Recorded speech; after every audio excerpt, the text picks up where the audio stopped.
फरसा तलवार, इससे लड़ाई, हाथी घोड़ा ऊंट, इससे लड़ाई होती थी। पहली बार बाबर इस मुल्क की सरजमीन पर आया था बारूद के हथियार को लेकर के। 12,000 मेवातियों ने पीठ नहीं दिखाया, वहां पर उनका कत्ल हुआ, लड़ते हुए मारे गए। हसन खां मेवाती उनके नेता थे। तो हम लोग 2 मिसाल दिया, ऐसी सैकड़ों मिसालें हैं, हजारों मिसालें हैं। हमारे लोग इस मुल्क के, हम इसीलिए कहते हैं हम बहुजन हैं, हम अकलियत वगैरह से परहेज करते हैं। हम इस देश के मूल निवासी हैं, हम इस देश के बहुजन हैं। हमारे बाबा और जात की हड्डियां यहां गड़ी हुई हैं।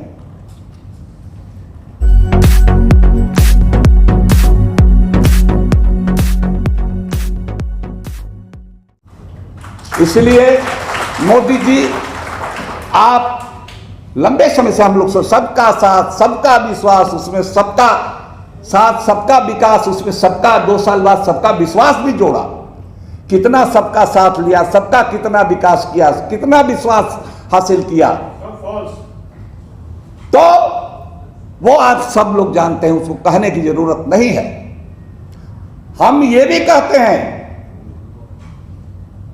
कि हम लोग थियोक्रेटिक स्टेट के, धर्म आधारित राज्य के खिलाफ हैं। आज से नहीं, पहले से हैं। राणा संगा ने बुलाया था बाबर को। खानवा का जो मैदान है, वहां पर लड़ाई हुई थी, इसी दिल्ली के बगल में। 1940 में मोमिनों का जो जुलूस आया था जिन्ना के खिलाफ, उससे पहले कितना साल है भाई, 1526 में राणा संगा ने बुलाया था। अलाउद्दीन खिलजी था ना, नहीं, जो दिल्ली की हुकूमत पर, इब्राहिम लोदी, सॉरी, इब्राहिम लोदी, उसको लालच दिया था बाबर ने, या ये लालच दिया था कि तुम राज करो और इधर की जमींदारी हम ले लेंगे। राणा सांगा ने बुलाया बाबर को हिंदुस्तान की सरजमीन पर, और वो लड़ाई, खानवा के मैदान की लड़ाई, वो ऐसी पहली लड़ाई थी इस मुल्क में जो कारतूस से, गोली और बंदूक से लड़ी गई। उसके पहले रवायती जो हथियार थे, लाठी, भाला, फरसा, तलवार, इससे लड़ाई, हाथी घोड़ा ऊंट, इससे लड़ाई होती थी। पहली बार बाबर इस मुल्क की सरजमीन पर आया था बारूद के हथियार को लेकर के।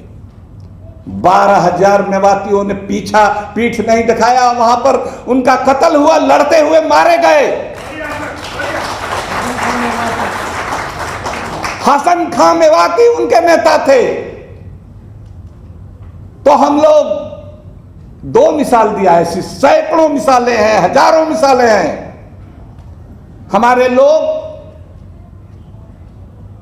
इस मुल्क के, हम इसीलिए कहते हैं हम बहुजन हैं, हम अकलियत वगैरह से परहेज करते हैं।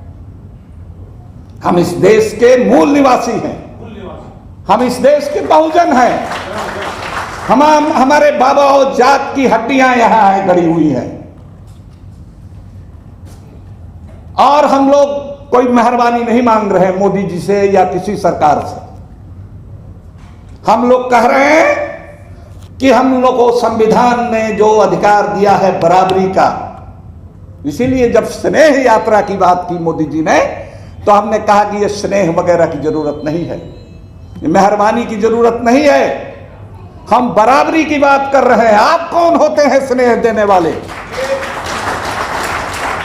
आपने कैसे समझ लिया कि हिंदुस्तान की आवाम से, हिंदुस्तान के शहरी से, नागरिक से कोई सरकार, कोई हुकूमत, कोई प्रधानमंत्री बड़ा हो सकता है? इस मुल्क, हम लोग नागरिक इस यहाँ की सरकार को बनाते हैं, चाहे चीफ मिनिस्टर हो, चाहे प्रधानमंत्री हो, या किसी सूबे की सरकार हो। जनता बड़ी है, आवाम बड़ी है, हम जनता है। हमारे साथ बराबरी का सलूक होना चाहिए। आप कीजिए, अच्छी बात है, आपको नेकनामी मिलेगी अगर इस काम को करिएगा। सच्चर कमेटी, रंगनाथ मिश्रा कमीशन बना, उसकी जो रिकमेंडेशन है उसको लागू कीजिए, आपको गुडविल मिलेगा। ये उनसे हमने तवक्को है, हमारी उनसे मुतालबा है। लेकिन अपोजिशन पार्टियों को भी हमने, पढ़िएगा, ले जाना है हमको, हम लोगों को, इन लोगों को पूरे मुल्क के अंदर में। अपोजिशन पार्टियों से भी हमने कहा है कि हम लोगों को टेकन फॉर ग्रांटेड मत लीजिए। हम लोग किसी के खूंटे में नहीं बंधे हैं कि ये हमको वोट देंगे नहीं तो जाएंगे कहां। और हम लोग, ये निराशा पैदा हुई है, हमारे लोग मॉब लिंचिंग में मारे जाते रहे हैं, हमारे लोगों को घर वापसी के नाम पर, गोरक्षा के नाम पर, लेकिन कहीं कोई मातम कुर्सी के लिए नहीं जाता है, अपोजिशन का आदमी भी नहीं जाता, इतने डरे हुए लोग हैं। तो हमने दूसरा शॉर्टकट रास्ता नहीं चुना, हमने लंबा रास्ता चुना कि हम समाज के अंदर हमारे जैसे जो लोग हैं, हिंदू पसमानदा हैं, हिंदू दलित भाई हैं, आदिवासी भाई हैं, उनसे हमारा दर्द का रिश्ता है, बल्कि आगे कहें कि उनसे हमारा खून का रिश्ता है। हम वहीं से यहां आए हैं। ठीक कहा दिलीप मंडल साहब ने, और हिलाल साहब ने भी इस तरफ इशारा किया कि हमारे, नो डाउट हमारे समाज में कई तरह की गड़बड़ियां हैं, कई तरह की बीमारियां हर समाज में होती है, हमारे समाज में भी है। हमारा वो इंटरनल मामला है, किसी मोदी जी को और किसी सोनिया गांधी जी को या किसी पार्टी को हम, उसमें हमारा जो समाजी मामला है, हमारा इंटरनल मामला है, उसमें उनके दखल की जरूरत नहीं है। हमारा मांग है कि हमारे लोगों को हमारी आबादी के अनुसार आप नुमाइंदगी दीजिए। हमारा वोट लेते हैं तो हमारे लोगों को नुमाइंदगी दीजिए, हमारे सवालों को हल कीजिए। अलग से कुछ नहीं मांग रहे हैं, हम सिर्फ ये कह रहे हैं कि हमारे साथ मुसलमान होने के नाते, हमारे साथ ईसाई होने के नाते जो भेदभाव हो रहा है उसको खत्म कीजिए।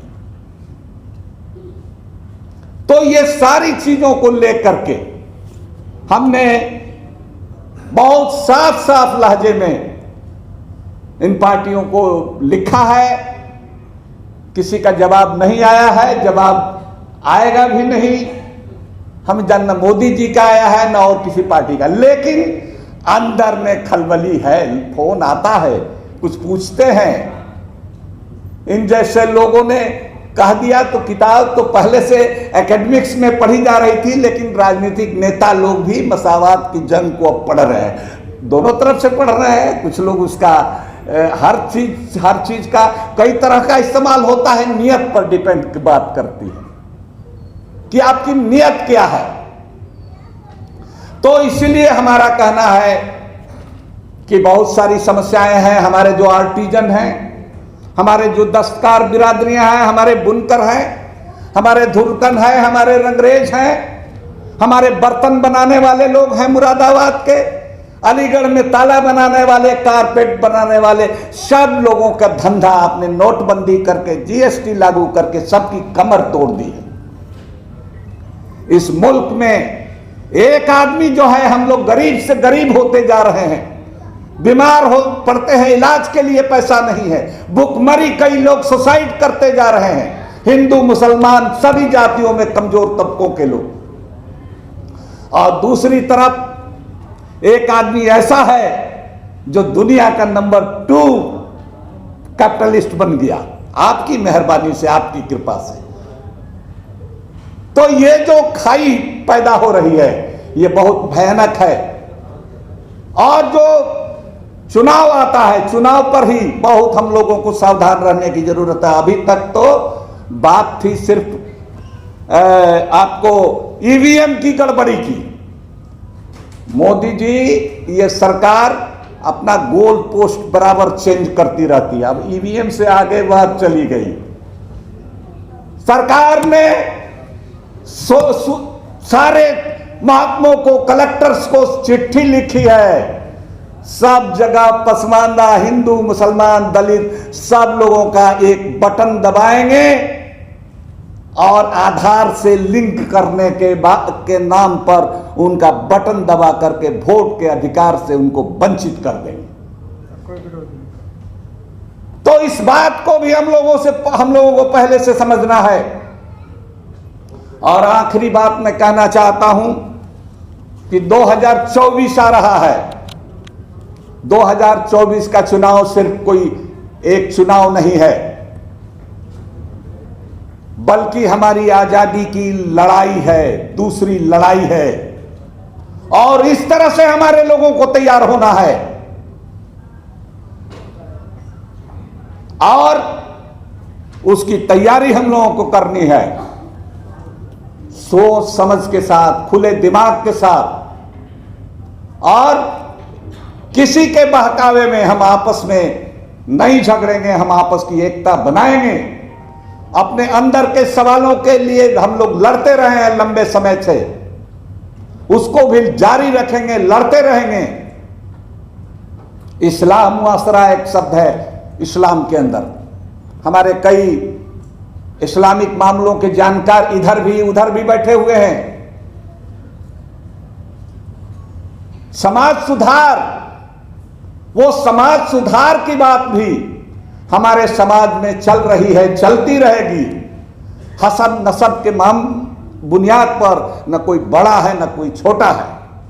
हमारे मजहब में हमारे नबी का ये पैगाम है, हमारा आखिरी खुतबा है, न गोरे को काले पर न काले को गोरे पर कोई फौकियत, कोई बर्तरी, कोई सुपरमेसी हासिल नहीं है। अगर है तो तकवा की बुनियाद पर।